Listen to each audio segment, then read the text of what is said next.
Study IQ में आपका स्वागत है। आज की इस पर्टिकुलर वीडियो के माध्यम से हम इंग्लिश लिटरेरी वर्क्स की सीरीज़ को आगे बढ़ाएंगे और हम विलियम शेक्सपियर की एक बहुत ही प्रख्यात और प्रसिद्ध कॉमेडी को कवर करेंगे, as you like it. As you like it एक बहुत ही इंपॉर्टेंट कंपोनेंट है, एक इम्पॉर्टेंट प्ले है जो अधिकतर सिलेबसेस में भी पाया जाता है लिटरेचर के, और यहाँ पर हम एज यू लाइक इट को कहानी की तरह सीखने की कोशिश करेंगे।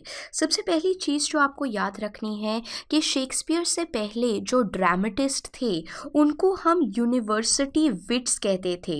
तो जो प्री शेक्सपियरियन ड्रामा था, एकदम शेक्सपियर से पहले जो ड्रामेटिस्ट थे उनके लिए हम यूनिवर्सिटी विट्स का नाम ले रहे थे। और हम उन्हें यूनिवर्सिटी विट्स क्यों कह रहे थे? हम उन्हें यूनिवर्सिटी विट्स इसलिए कह रहे थे क्योंकि या तो ये कैम्ब्रिज यूनिवर्सिटी से आ रहे थे या ऑक्सफोर्ड यूनिवर्सिटी से आ रहे थे। तो ये रहा शेक्सपियरियन ड्रामा। और इससे पहले जो प्री शेक्सपियरियन ड्रामा है उसके अंतर्गत हम 7 यूनिवर्सिटी विट्स को देखते हैं, और उनमें से एक यूनिवर्सिटी विट जो है वो है थॉमस लॉज। और थॉमस लॉज का ही एक पर्टिकुलर वर्क रोज़लिंड पे as you like it based है। रोज़लिंड जो है ये एक प्रोज रोमांस था, and this is the chief source of this particular comedy, that is Rosalind was the chief source of as you like it. अब यहाँ पर आपको याद रखना है कि एज यू लाइक इट सिर्फ एक कॉमेडी ही नहीं है बल्कि एक पैस्टोरल कॉमेडी है। पैस्टोरल क्यों? क्योंकि यहाँ हमें ध्यान रखना है कि एज यू लाइक इट के 2 सेटिंग्स हैं। और कौन कौन से 2 सेटिंग्स हैं? एक तो है फ्रांस में और दूसरा सेटिंग है फॉरेस्ट में। और पैस्टोरल शब्द का अर्थ ही होता है जब आप कंट्री साइड पे जा रहे हैं, फॉरेस्ट पे जा रहे हैं, नेचर के पास जा रहे हैं, तो इसीलिए ये एक पैस्टोरल कॉमेडी है। यहाँ पर आपको याद रखना है कि अधिकतर जो प्लॉट जो डेवलप हो रहा है वो बातचीत से, लोग जो बातचीत कर रहे हैं, कॉन्वर्सेशन कर रहे हैं, उससे आगे बढ़ रहा है। और बहुत सारे सॉन्ग्स हैं यहाँ पर। इस पर्टिकुलर प्ले में कई सारे लिरिक्स लिखे गए हैं जो कि बहुत ही प्रसिद्ध लिरिक्स हो गए थे। और यहाँ हमें ध्यान रखना है कि एक सच लिरिक जो था, जो कि एज यू लाइक इट में है, जो बहुत प्रसिद्ध हो गया है, वो है under the green wood tree का। और ये थॉमस हार्डी जो कि एक विक्टोरियन नॉवेलिस्ट हैं जो 19th सेंचुरी में लिख रहे थे, उन्होंने भी अपनी जो एक नॉवल का नाम इस पर्टिकुलर प्ले के सॉन्ग से लिया था, under the green wood tree. और of course blow blow the winter wind, ये भी एक इम्पॉर्टेंट सॉन्ग है जो कि एक्ट 2 आपके सीन 7 में पाया जाता है। सो आपको याद रखना है कि कॉन्वर्सेशन, बातचीत से ज़्यादातर प्लॉट डेवलप हो रहा है, कहानी आगे बढ़ रही है इस प्ले की। और साथ ही साथ में इसमें कई सारे सॉन्ग्स एंड लिरिक्स हैं जो कि इसे एक बहुत ही यादगार मेमोरेबल प्ले बनाते हैं।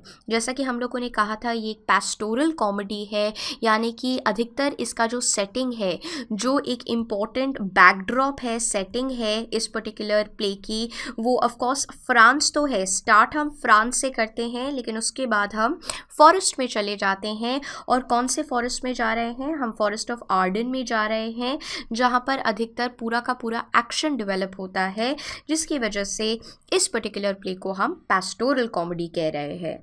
ये शेक्सपियर के अन्य प्लेस की तरह एक 5 एक्ट प्ले है, दैट मीन्स 5 एक्ट्स हैं इसके अंतर्गत। So it is a 5 act pastoral comedy. अब प्ले को स्टार्ट करने से पहले, जब इसकी कहानी को समझने से पहले, कुछ जो टर्म्स पैस्टोरल कॉमेडी, वो कॉमेडी जो आपको गांव या कंट्री साइड या फॉरेस्ट के बारे में बताती है। लॉ ऑफ प्राइमोजेनिचर, अब ये क्यों इम्पोर्टेंट हो जाएगा? क्योंकि कहानी का जो मेन प्रोटैगनिस्ट है, प्ले का जो मेन प्रोटैगनिस्ट है ऑरलैंडो और उसका भाई ओलिवर, तो वहाँ पर हम देखेंगे कि ओलिवर को सारी संपत्ति मिल गई है। और वो क्यों मिली है? क्योंकि ये ऑपरेट हो रहा है, that is the law of primogeniture. अब प्राइमोजेनिचर का क्या अर्थ था? प्राइमोजेनिचर का अर्थ है कि eldest male member will inherit the entire property और will inherit the throne. Eldest मतलब सबसे बड़ा, मेल मेंबर जब सारी संपत्ति को ले लेता है, इनहेरिट कर लेता है, तो ऐसे लॉ को हम लॉ ऑफ प्राइमोजेनिचर कहते हैं। प्राइमो मतलब पहले, जेनिचर मतलब जिसका बर्थ हुआ जीनियोलॉजी में। सो लॉ ऑफ प्राइमोजेनिचर का अर्थ है कि एल्डेस्ट मेल मेंबर को इनहेरिटेंस मिलेगा। अब ऑफ कोर्स ये रूल चेंज हो गया है, लेकिन जब ये प्ले लिखा गया था तो इस पर्टिकुलर प्ले के दौरान ये रूल चल रहा था, जिसकी वजह से हम देखेंगे कि हमारा जो प्रोटैगनिस्ट है वो है ऑरलैंडो, लेकिन ऑरलैंडो का एल्डर ब्रदर ओलिवर, उसको सारी दंपत्ति मिल गई है। क्यों? क्योंकि लॉ ऑफ प्राइमोजेनिचर ऑपरेट कर रहा है। यूसर्प का अर्थ होता है हड़प लेना, और यहाँ पर हम देखेंगे कि हमारी जो फीमेल प्रोटैगनिस्ट है रोसलिंड, उनके पिता का जो किंगडम है वो यूसर्प कर लिया गया है फ्रेडरिक के द्वारा। तो ये कुछ टर्म्स आपको याद रखने हैं। प्ले जो है इसकी शुरुआत फ्रांस में होती है और फिर सडनली इसका जो एक्शन है वो फॉरेस्ट ऑफ आर्डन में चला जाता है। अभी हम देखेंगे कि कैसे सारे के सारे कैरेक्टर्स जो फ्रांस में होते हैं वो किस प्रकार से आर्डन जा रहे हैं, ये हम देखेंगे।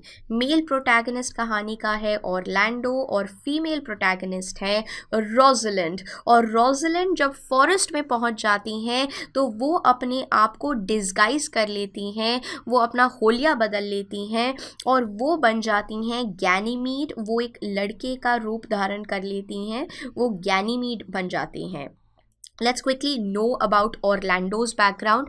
हम लोगों ने कहा कि ऑरलैंडो हमारे मेल इम्पॉर्टेंट प्रोटैगनिस्ट है, इम्पॉर्टेंट कैरेक्टर है। ऑरलैंडो के बारे में आपको याद रखना है कि इनके एल्डर ब्रदर हैं ओलिवर, और इनके पिता की मृत्यु के, ओलिवर और ऑरलैंडो के पिता की मृत्यु के बाद, रोलिंड की मृत्यु के बाद हम क्या देखते हैं कि ओलिवर ऑरलैंडो को इल ट्रीट कर रहा है, अच्छी तरह से नहीं रख रहा है। So sir Rowland de Boys के बेटे हैं ये दोनों के दोनों, इनकी मृत्यु हो गई है। और ओलिवर और ऑरलैंडो जो है, यहाँ पर हम देखते हैं कि ओलिवर क्योंकि एल्डेस्ट सन है इसीलिए उसे सारी इनहेरिटेंस मिल गई है, प्राइमोजेनिचर लॉ ऑपरेट हो रहा है। और साथ ही साथ में सर रोलैंड डी ब्रोज ने उनको रिस्पॉन्सिबिलिटी दी है, जिम्मेदारी दी है कि ऑरलैंडो का जो लाइफस्टाइल है उसमें कोई बदलाव नहीं आएगा। अब ओलिवर ये जो अपने पिता के जो सारे के सारे निर्णय थे मृत्यु से पहले उनका पालन नहीं करते हैं और अपने ब्रदर ऑरलैंडो को इल ट्रीट करते हैं, जिसकी वजह से यहाँ पर ऑरलैंडो थोड़े नाखुश भी हैं। पहले सीन में हम देखते हैं किस प्रकार से वो अपने सर्वेंट एडम के साथ बातचीत भी कर रहे हैं, इसको लेके दुखी हैं। और सडनली ओलिवर ऑरलैंडो को भेज भी देते हैं रेसलिंग मैच के लिए। रेसलिंग मैच में ऑफ कोर्स ऑरलैंडो जीत जाते हैं, लेकिन अब यहाँ पर क्योंकि हम क्या कह रहे थे, ओलिवर और ऑरलैंडो, सो हम देख रहे थे किस प्रकार से ओलिवर ऑरलैंडो को ठीक तरह से ट्रीट नहीं कर रहे हैं और किस प्रकार से ऑरलैंडो एक रेसलिंग मैच के लिए आ गए हैं। ये रेसलिंग मैच के लिए कहाँ पर आ गए हैं, उसके लिए हम शुरुआत करते हैं एक और कहानी के कुछ और इम्पोर्टेंट कहानी के जो कैरेक्टर्स हैं उन्हें इंट्रोड्यूस करते हैं, फ्रेडरिक और ड्यूक सीनियर। अब यहाँ पर हम लोगों ने कहा कि ऑरलैंडो हमारे मेल प्रोटैगनिस्ट है और रोसलिंड जो है वो हमारी फीमेल प्रोटैगनिस्ट है। तो रोसलिंड के पिता हैं ड्यूक सीनियर और रोसलिंड की कज़न जो है उसका नाम है सीलिया, उसके पापा हैं फ्रेडरिक। सो रोसलिंड जो हमारी प्रोटैगनिस्ट है उनके पिता हैं ड्यूक सीनियर, जिनको हम क्या देखते हैं, जिनको हम देखते हैं कि फ्रेडरिक सीलिया के पापा ने उनका किंगडम यूसर्प कर लिया है, हड़प लिया है और उन्हें बाहर भेज दिया है, जिसकी वजह से ड्यूक सीनियर अब कहाँ पर रहते हैं, ड्यूक सीनियर अब फॉरेस्ट ऑफ आर्डन में रहते हैं। ड्यूक सीनियर अब फॉरेस्ट ऑफ आर्डन में रहने लग गए हैं। सो ये चीज़ आपको ध्यान रखनी है। फ्रेडरिक हैज़ यूसर्प्ड, हड़प लिया है ड्यूक सीनियर का किंगडम। और अब जो हम देखते हैं कि ड्यूक सीनियर रोसलिंड के पापा जो हैं वो आर्डन में रहते हैं, लेकिन रोसलिंड अभी भी फ्रेडरिक की बेटी सीलिया के साथ रहती है, क्योंकि सीलिया और रोसलिंड पक्के दोस्त हैं, पक्के मित्र हैं। सीलिया जो है फ्रेडरिक की बेटी हैं और रोसलिंड ड्यूक की बेटी है, सीनियर ड्यूक की बेटी है। और ये दोनों के दोनों वो रेसलिंग मैच देखती हैं जिसमें ऑरलैंडो जो सर रोलैंड डी बोयस का बेटा है पार्टिसिपेट कर रहा है और जीत लेता है। सो जो कहानी की स्टार्टिंग में हमने कहा था किस प्रकार से ओलिवर ने ऑरलैंडो को अच्छी तरह से ट्रीट नहीं किया है और ऑरलैंडो रेसलिंग मैच के लिए जा रहा है। सो उस पर्टिकुलर रेसलिंग मैच में ऑरलैंडो पहली बार रोसलिंड और सीलिया को मिलता है रोजलिंड एंड ऑरलैंडो ये दोनों को ही उस टाइम पे लव हो जाता है. They both fall in love with each other during this wrestling match. So यहाँ पर अभी तक क्विकली रिवाइज करते हुए हमने कहा कि फ्रेडरिक के ब्रदर हैं ड्यूक सीनियर की जो डॉटर हैं, ड्यूक सीनियर अभी आर्डन में रह रहे हैं. क्यों रह रहे हैं? क्योंकि फ्रेडरिक ने इनका किंगडम यूसर्प कर लिया है, हड़प लिया है. इनकी बेटी है रोजलिंड, फ्रेडरिक की बेटी है सीलिया. ये दोनों के दोनों कजन्स हैं. और यहाँ पर अभी तक हमें पता चल गया है कि ऑरलैंडो रोजलिंड का लवर है, और आगे जाके हमें पता चलेगा कि ओलिवर जो ऑरलैंडो का भाई है वो सीलिया का लवर है. सो अभी तक ये चीज़ आपको क्लियर हो जानी चाहिए. अब ऑरलैंडो जो है, जो कि बिल्कुल ही अब अकेला रह गया है, और अब रेसलिंग मैच के बाद क्या होता है, जैसे ही फ्रेडरिक को पता चलता है कि फ्रेडरिक को जैसे ही पता चलता है कि ऑरलैंडो सन है सर रोलैंड का, तो वो उसे परसिक्यूट कर देते हैं, ओप्रेस कर देते हैं, हटा देते हैं, क्योंकि उनको पता था कि सर रोलैंड जो थे वो Duke senior, that means Rosalind के पापा के अच्छे मित्र थे. तो इसीलिए एंगर की वजह से हम क्या देखते हैं कि फ्रेडरिक सीलिया के पापा बैनिश कर देते हैं रोजलिंड को, और साथ ही साथ में पहले ही हटा चुके हैं ऑरलैंडो को. अब जब ये बैनिश कर देते हैं, हटाने के लिए बोल देते हैं रोजलिंड को, तो सीलिया भी चली जाती है. सो अभी तक हमने क्या देखा था, फ्रांस में ऑरलैंडो आ गया था. पहले फ्रांस में कौन रह रहा था? फ्रेडरिक रह रहे थे, सीलिया रह रही थी, रोजलिंड रह रही थी. और पहले ही हमने देखा था कि फ्रेडरिक ने निकाल दिया है और ड्यूक सीनियर को, और ड्यूक सीनियर अब जाके रह रहे हैं फॉरेस्ट में. और यहाँ हमने देखा किस प्रकार से ऑरलैंडो भेजा जाता है रेसलिंग मैच के लिए. तो ऑरलैंडो भी थोड़े समय के लिए यहाँ आ जाता है, लेकिन जैसे ही फ्रेडरिक को पता चलता है ऑरलैंडो किसके बेटे हैं, तो वो उनको हटा देते हैं. जब ऑरलैंडो चला जाता है तो रोजलिंड को भी बैनिश कर दिया जाता है. तो रोजलिंड भी जा रही है, और साथ में रोजलिंड के सीलिया भी जा रही है. तो हम क्या देखते हैं, अभी रोजलिंड, सीलिया और ऑरलैंडो ये तीनों के तीनों ड्यूक सीनियर की टेरिटरी में पहुंच चुके हैं, and that is forest of Ardern.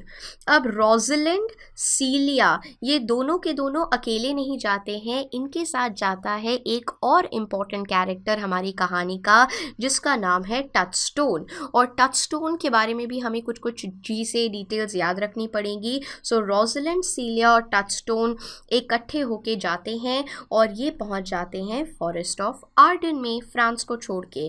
अब रोजलिंड जो है ये बन जाती है, she cross dresses and becomes Ganymede. वो एक कंट्री मैन, दैट मीन्स गांव के एक लड़का बन जाती है, और नाम उसका हो जाता है गैनीमीड. और सीलिया बन जाती है एलिना जो है वो गैनीमीड की बहन है. एलिना का लैटिन में अर्थ होता है स्ट्रेंजर. लैटिन में ये जो शब्द है एलिना, इसका अर्थ होता है स्ट्रेंजर. नाउ ये जो दो कजन्स हैं सीलिया और Aliena, so Celia and Rosalind. So Celia बन जाती है एलिना, और रोजलिंड बन जाती है गैनीमीड. ये एक कॉटेज खरीदते हैं, क्योंकि ऑब्वियसली अब अगर ये फॉरेस्ट में आ गए हैं, सो दे कांट रियली लिव, और इसीलिए ये कॉटेज खरीदते हैं. और किससे खरीदते हैं? ये कॉरिंथ से कॉटेज खरीदते हैं. और जो एग्जाइल ड्यूक है रोजलिंड के पापा, वो अपने सपोर्टर्स के साथ रहते हैं. अब यहाँ पर इंट्रोडक्शन होती है एक और इम्पॉर्टेंट कैरेक्टर की, और वो कैरेक्टर है जाक्स बहुत ही ज़रूरी होगा, क्योंकि जाक्स इम्पॉर्टेंट आपकी जो स्पीचेस हैं उन्हें बोल रहे हैं. He is a melancholic character, that means ये बहुत ही दुखी हैं. और अभी स्टार्टिंग में ये क्यों दुखी होते हैं? क्योंकि इन्होंने एक डियर को मार दिया होता है, जिसकी वजह से ये बहुत ज़्यादा दुखी हैं. तो जो एग्जाइल ड्यूक हैं, ड्यूक सीनियर रोजलिंड के पापा, वो अपने सपोर्टर्स के साथ रह रहे हैं, और उन सपोर्टर्स में से एक इम्पॉर्टेंट व्यक्ति है जाक्स. अब जाक्स जो है ये मेलेंकोलिक है, और ये पहले रो रहा होता है क्योंकि इसने डियर की मृत्यु कर दी होती है.